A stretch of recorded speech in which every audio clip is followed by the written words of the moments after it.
ಅಪ್ಪಾಜಿಯವರಿಗೆ ಪ್ರಣಾಮಗಳು.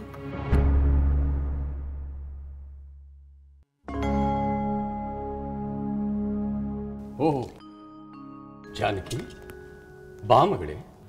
ತಾವು ಏನನ್ನೋ ಚಿಂತಿಸುತ್ತಿರುವಂತಿದೆ. ಶತ್ರುವಿನ ಆಕ್ರಮಣವಾದಾಗ ಚಿಂತೆ ಇರುವುದು ಸಹಜ ತಾನೆ. ಆಕ್ರಮಣವನ್ನು ಎದುರಿಸಲು ಉಪಾಯವನ್ನು ಯೋಚಿಸುತ್ತಿರುವಿರಾ ಅಪ್ಪಾಜಿ? ಹೌದು ಜಾನಕಿ, ಶತ್ರುವಿನ ಬಲ ಹೆಚ್ಚಾದಾಗ ನಮ್ಮಲ್ಲಿ ಬಲವಷ್ಟೇ ಸಾಲದು, ಬುದ್ಧಿಬಲವೂ ಬೇಕು. ಹೌದು ಅಪ್ಪಾಜಿ, ಬಾಹುಬಲ ಹಾಗೂ ಬುದ್ಧಿಬಲವನ್ನು ಮೀರಿದ ಬಲವು ಶತ್ರುವಿನಲ್ಲಿದ್ದರೆ ಆಗ ದೈವಬಲವೂ ಬೇಕಾಗುತ್ತದೆ ಅಲ್ಲವೇ ಅಪ್ಪಾಜಿ? ಏನು ಹೇಳುತ್ತಿರುವೆ ಮಗಳೇ? ನಿನ್ನ ಮಾತಿನ ಹಿಂದಿನ ಉದ್ದೇಶವಾದರೂ ಏನು?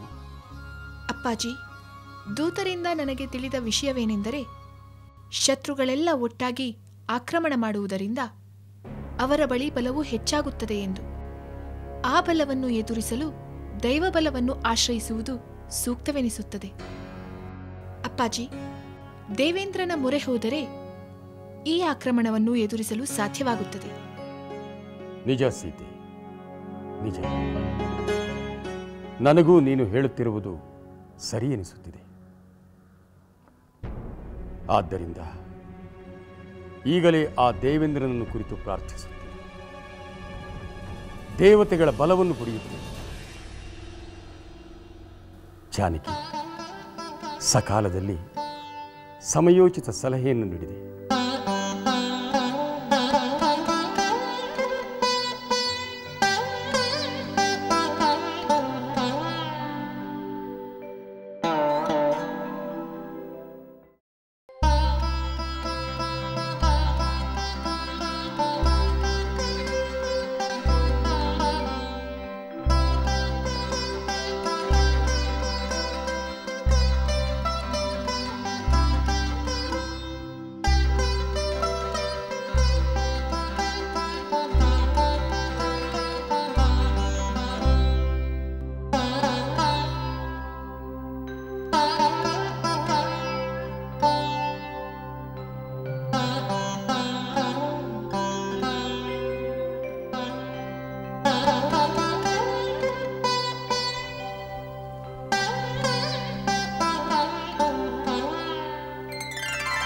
ಕೌಸಲ್ಯ, ಸುಮಿತ್ರ,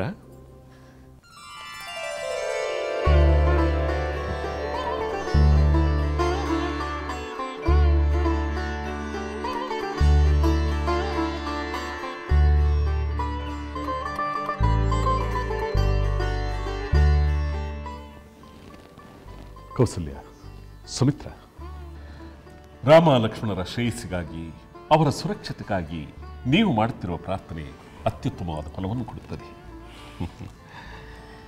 ಮಿಥಿಲೆಯಲ್ಲಿ ಪುಣ್ಯಕರವಾದ ಮಹಾಯಜ್ಞ ನಡೆಯುತ್ತಿದೆ. ಜೊತೆಗೆ ಶಿವಧನಸ್ಸನ್ನು ಎತ್ತುವ ಪುಣ್ಯ ಕಾರ್ಯ ಕೂಡ ನಡೆಯುತ್ತಿದೆ.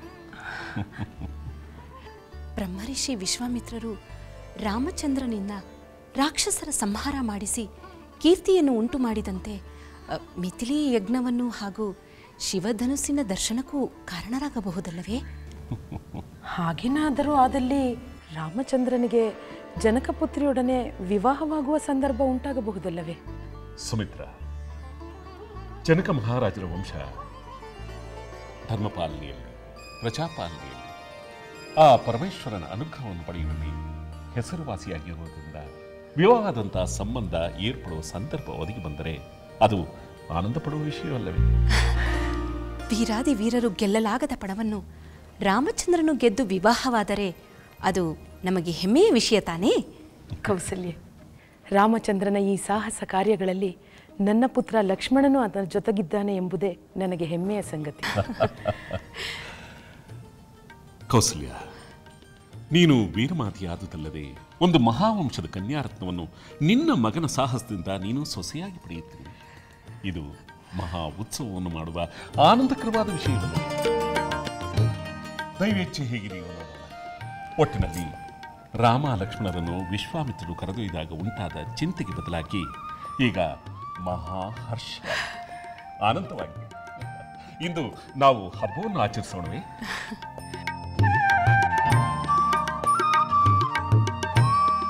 ನಮೋ ನಮಃ. ದೇವತೆಗಳೇ, ಯಜ್ಞದಿಂದ ಸುಪ್ರೀತರಾಗಿ ನೀವುಗಳು ಈ ಶಿವಧನಸ್ಸನ್ನು ನಮಗೆ ಅನುಗ್ರಹಿಸಿದ್ದೀರಿ. ಈ ಶಿವಧನಸ್ಸನ್ನು ಎತ್ತಬಲ್ಲ ಸಾಹಸಿಗೆ ಸೀತೆಯನ್ನು ಕೊಟ್ಟು ವಿವಾಹ ಮಾಡುವ ನಮ್ಮ ಪ್ರಯತ್ನಕ್ಕೆ ವಿರುದ್ಧವಾಗಿ ಈ ಶಿವಧನಸ್ಸನ್ನು ಎತ್ತಲಾರದ ಅನೇಕ ರಾಜರುಗಳು ಸಿಟ್ಟಾಗಿ ಒಟ್ಟಾಗಿ ಸೇರಿ ನಮ್ಮ ಮೇಲೆ ಆಕ್ರಮಣ ಮಾಡುತ್ತಿದ್ದಾರೆ. ಅಂತಹವರನ್ನು ಎದುರಿಸುವ ಶಕ್ತಿಯನ್ನು ನಮಗೆ ದಯಪಾಲಿಸಿ ದೇವತೆಗಳೇ, ಶಕ್ತಿಯನ್ನು ನೀಡಿ ಅನುಗ್ರಹಿಸಿ. ಓಂ ಮೃತ್ಯುಂಜಯಾಯ ರುದ್ರಾಯ ನೀಲಕಂಠಾಯ ಶಂಭುವೇ ಅಮೃತೇಶಾಯ ಶರ್ವಾಯ ಮಹಾದೇವಾಯ ತೇ ನಮಃ. ಓಂ ತ್ರ್ಯಂಬಕಂ ಯಜಾಮಹೇ ಸುಗಂಧಿಂ ಪುಷ್ಟಿವರ್ಧನಂ ಉರ್ವಾರುಕಮಿವ ಬಂಧನಾನ್ ಮೃತ್ಯೋರ್ಮುಕ್ಷೀಯಮಾಮೃತಾತ್. ಬ್ರಹ್ಮಮುರಾರಿಸುರಾರ್ಚಿತಲಿಂಗಂ ನಿರ್ಮಲಭಾಸಿತಶೋಭಿತಲಿಂಗಂ ಜನ್ಮಜ ದುಃಖ ವಿನಾಶಕಲಿಂಗಂ ತತ್ಪ್ರಣಮಾಮಿ ಸದಾ ಶಿವಲಿಂಗಂ.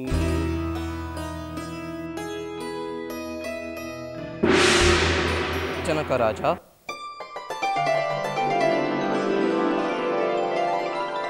ಇಂದ್ರದೇವ, ನಮೋ ನಮಃ. ನಿಮ್ಮ ಪ್ರಾರ್ಥನೆಯಿಂದ ಸಂತೋಷ ಹೊಂದಿರುವೆ.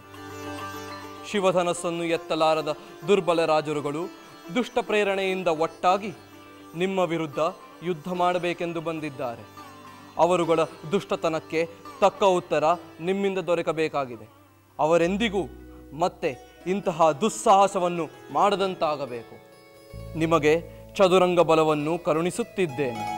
ಹೋಗಿ ಅವರೊಡನೆ ಯುದ್ಧವನ್ನು ಮಾಡಿ. ಜಯವು ನಿಮ್ಮದೇ. ಧನ್ಯೋಸ್ಮಿ ಇಂದ್ರದೇವ, ಧನ್ಯೋಸ್ಮಿ.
ದೇವಿ, ನಾನು ಯುದ್ಧಕ್ಕೆ ತೆರಳಿದ ಮೇಲೆ ನಮ್ಮ ವಿಜಯಕ್ಕಾಗಿ ನೀನು ಪೂಜಾ ಪ್ರಾರ್ಥನೆಯಲ್ಲಿ ತೊಡಗಿಸಿಕೊಂಡಿದ್ದಿ ಅಲ್ಲವೇನು? ಸೀತೆ, ಊರ್ಮಿಳೆ, ನೀವುಗಳು ನಿಮ್ಮ ವಿನೋದ ವಿಹಾರಗಳನ್ನೆಲ್ಲ ಮರೆತು ಯುದ್ಧದ ಆಗುಹೋಗುಗಳ ಬಗ್ಗೆ ಚಿಂತಿಸುತ್ತಿದ್ದೀರಿ ಎಂದು ತೋರುತ್ತದೆ ಅಲ್ಲವೇ? ಸ್ವಾಮಿ, ತಮ್ಮ ಕ್ಷೇಮಕ್ಕಿಂತ ಬೇರೆ ಭಾಗ್ಯ ನಮಗಿನ್ನೇನಿದೆ? ತಮ್ಮ ವಿಜಯಕ್ಕಿಂತ ಬೇರೆ ಸಂತೋಷ ಇನ್ನೇನಿದೆ? ನಾವು ಅದನ್ನೇ ಅಪೇಕ್ಷೆ ಮಾಡುತ್ತಿದ್ದೆವು. ಭಲೆ ಭಲೆ, ಈ ನನ್ನ ಯುದ್ಧದ ಹೋರಾಟದಲ್ಲಿ ತಾವುಗಳು ಬೆಂಬಲಿಸಿದ ರೀತಿ ಹಾಗೂ ನನ್ನ ವಿಜಯದ ಬಗ್ಗೆ ನಿಮಗಿರುವ ಕಾಳಜಿ ಇವೆಲ್ಲವೂ ನನಗೆ ಅತ್ಯಾನಂದವನ್ನುಂಟು ಮಾಡಿದೆ. ನಾರಾಯಣ ನಾರಾಯಣ. ನಾರದ ಮಹರ್ಷಿಗಳಿಗೆ ನಮೋ ನಮಃ. ಸಕಲ ಸನ್ಮಂಗಳವಾಗಲಿ, ಕಲ್ಯಾಣವಾಗಲಿ. ಮಹಾತ್ಮ, ಈಗ ತಾನೇ ಯುದ್ಧದಲ್ಲಿ ಗೆದ್ದು ಬಂದು ಆನಂದದಲ್ಲಿ ಸಂಭ್ರಮಿಸುತ್ತಿದ್ದ ನಮಗೆ ತಮ್ಮ ಆಗಮನದಿಂದ ಇಮ್ಮಡಿಯಾಯಿತು.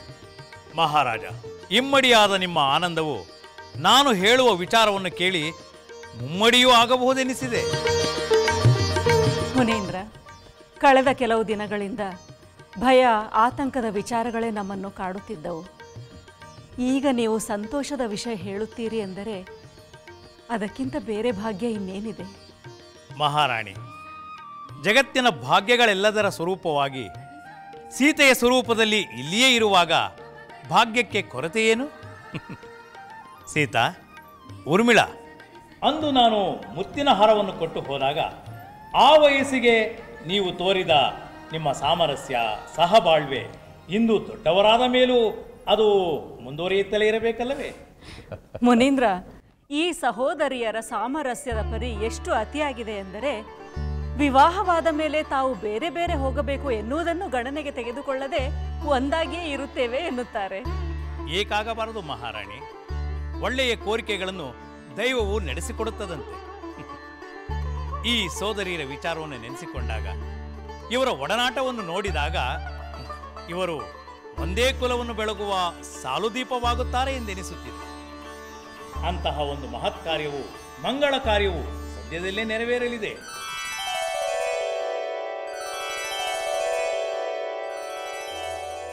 ಮಹಾತ್ಮ, ಎಂತಹ ಸಂತೋಷದ ವಿಚಾರವನ್ನು ತಿಳಿಸಿದೆ. ತಮ್ಮ ಹಾರೈಕೆಯಂತೆ ಆ ಸುಸಂದರ್ಭ ಕೂಡಿ ಬಂದರೆ ನಾವು ಮಹಾಭಾಗ್ಯವಂತರೇ ಸರಿ. ಅನುಮಾನವೇ ಇಲ್ಲ. ಸದ್ಗುಣವಂತರು, ಸಚ್ಚರಿತವಂತರ ಸಮ್ಮಿಲನವಾದಾಗ ಅಲ್ಲಿ ನಡೆಯುವುದೆಲ್ಲವೂ ಕಲ್ಯಾಣವೇ ಆಗಿರುತ್ತದೆ. ನಾನಿನ್ನು ಬರುತ್ತೇನೆ. ನಾರಾಯಣ ನಾರಾಯಣ.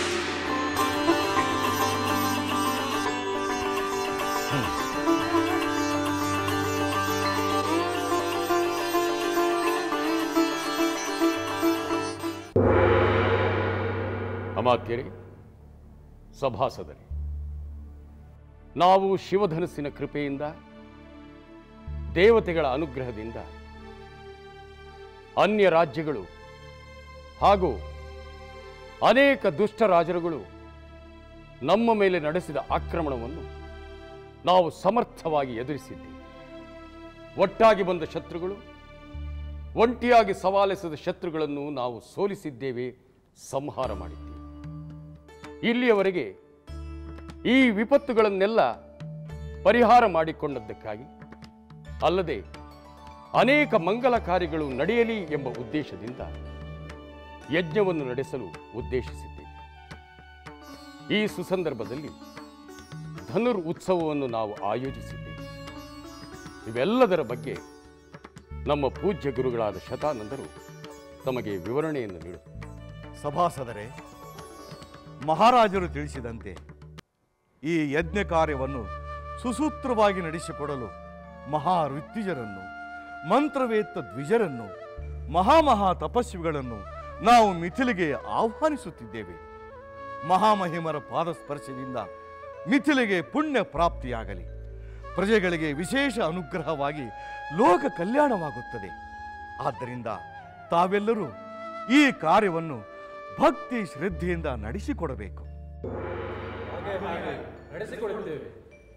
ಮಹಾಜನಗಳೇ, ಇಂದ್ರ ದೇಶದಲ್ಲಿರುವ ನನ್ನ ಸೋದರನಾದ ಕುಶಧ್ವಜನಿಗೆ ಕೂಡ ಯಜ್ಞದ ಆರಂಭದಲ್ಲಿಯೇ ಇಲ್ಲಿರಬೇಕೆಂದು ಸಂದೇಶವನ್ನು ಕಳುಹಿಸಿರುತ್ತೇವೆ.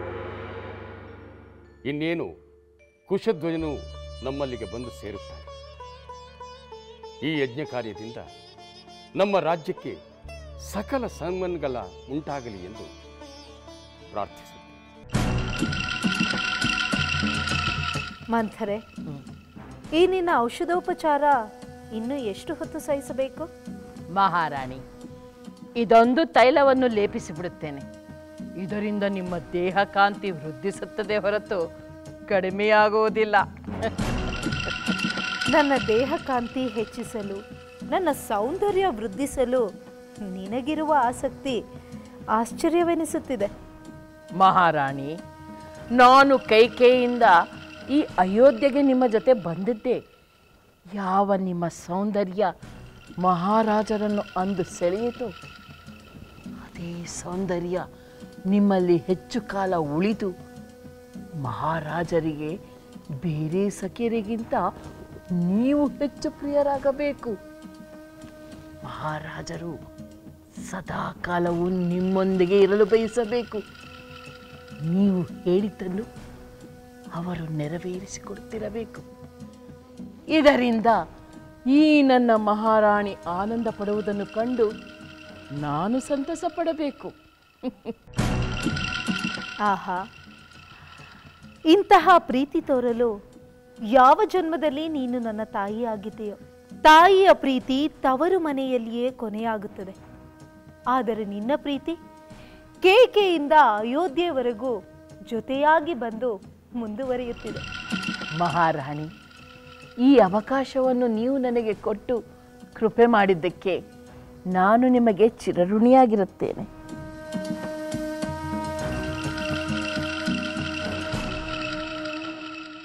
ಬಾ ಕಲಾವತಿ, ಏನು ವಿಷಯ?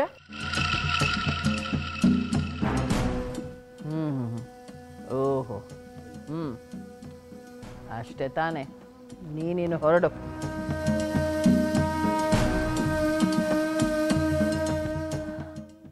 ಮಂಥರೆ,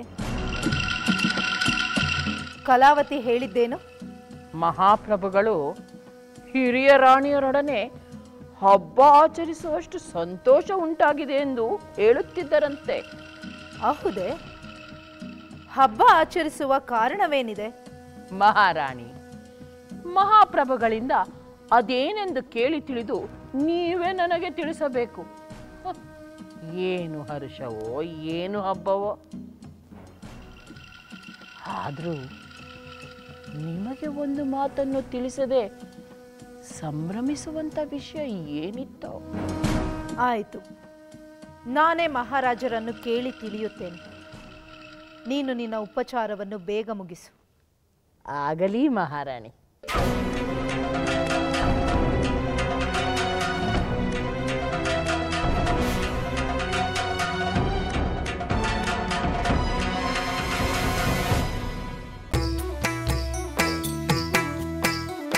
ಲಂಕೆಯಲ್ಲಿನ ದುರುಳ ದರ್ಪವು ಸೀತೆ ಸಹನೆಗೆ ಸೋತಿತು.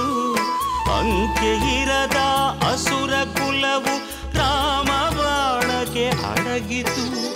ದೂರವಿರಲಿ ಸನಿಹವಿರಲಿ ರಾಮ ಹೃದಯ ನಿವಾಸಿನಿ. ಯುಗವು ಯುಗವು ಸಾಗಲಿ ಅಕಳಂಕ ಪ್ರೇಮ ಪ್ರಬೋಧಿನಿ. ಅಮರ ಗಾಧೆ ಧರಣಿ ಜಾತೆ ಸಾಧ್ವೆ ಸೀತೆ ಸುಚರಿತೆ. ಸಹನ ಶಕ್ತಿ ಪತಿಯ ಭಕ್ತಿ ಲೋಕಮಾನ್ಯ ವಂದಿತೆ.